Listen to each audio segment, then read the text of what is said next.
Get Up Mornings with Erica Campbell on Praise 104.1. I'm Cheryl Jackson. On the line with me is Cora Masters-Berry, and she's brought along a special guest, Nabi Belisle. We're going to be talking about the unveiling of an amazing mural for the late, great Mayor Marion Berry. Welcome to Praise 104.1. How are you? I'm doing just great. This is a great, good enough morning for me. We know lately in the news, and Pizza created something on their menu that was a little derogatory, well, a lot derogatory, with regards to the legacy of the late Mayor Marion Berry. And you filed a cease and desist to stop it. The community came together. And I love how you preserve the legacy of a man who made a huge difference in our community. Tell us what you're working on now. Okay, well, first of all, thank you so much for having me, and good morning to all your listeners, of which I am a faithful one. I am excited this morning, 2 days before we do this unveiling, because it is a manifestation of what I think God, as the Holy Spirit, has had us do. As it relates to the Pizza situation, I have an expression that, and my mother, I got it from my mother, the devil may have bought it, but God sent it. And so what they did was, of course, catastrophically wrong, but it lifted up Marion's legacy in a way that it energized the community. It had people standing up to fight, and then at the same time learn about what it was that they were so proud of. Many young people who didn't really know his legacy, this peace incident did that, and it's on the heels unveiling this mural that has been 2 years in the making. And so I think it's just God's way of just putting some attention on a subject that, you know, we all are so enamored with, which is the legacy of Marion Berry, not because we love him, because we did, but much of our life is a manifestation in this city of his vision, from jobs to home buyer, black contractors, so many things he did that still we are benefiting from. Absolutely. I had an opportunity to literally tell him what he meant to me, giving me opportunity to have employment at various government agencies as early as 14 years old, gave me the idea to dream big, and ultimately land me where I am today. And so his legacy, his work, and his commitment to the community here in D.C. will always be honored. All right, so the unveiling of the mural is happening on Saturday. Give us more details about it. Well, first of all, I had brought a young man on with me, Nabi Belisle, who is a part of an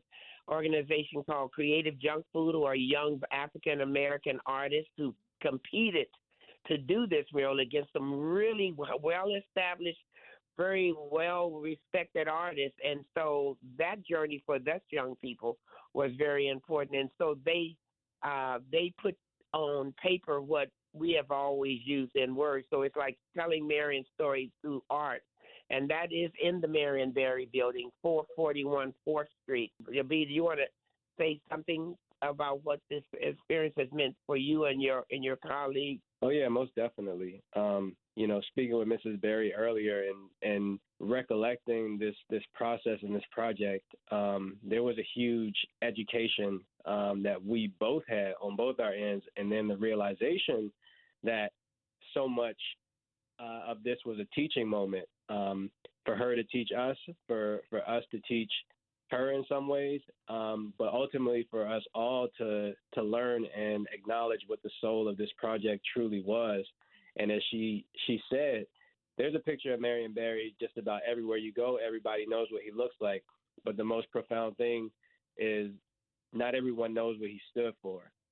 And there's a lot of imagery out there in these days of various different people, and ultimately people get kind of displayed without the foundation being understood. And when you don't understand the foundation, it's easy to crumble that foundation. And I feel like this project ultimately sets a hard baseline on that foundation of who Marion Berry was, who worked with him, the things that grew out of his vision, the programs that he put forth in the city that ultimately changed the lives of millions of people and millions of families to come, and to say he didn't do it alone.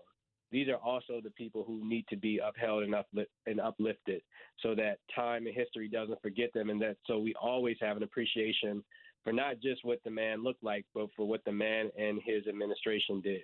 That's so awesome. Now tell us where to go to find out more information so that the community can come out. Okay, so at 11 o'clock Saturday morning, please join us.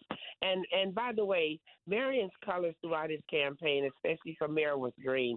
So if you have some green, want to wear some green, or bring some green to wrap around your neck, it's going to be a little windy.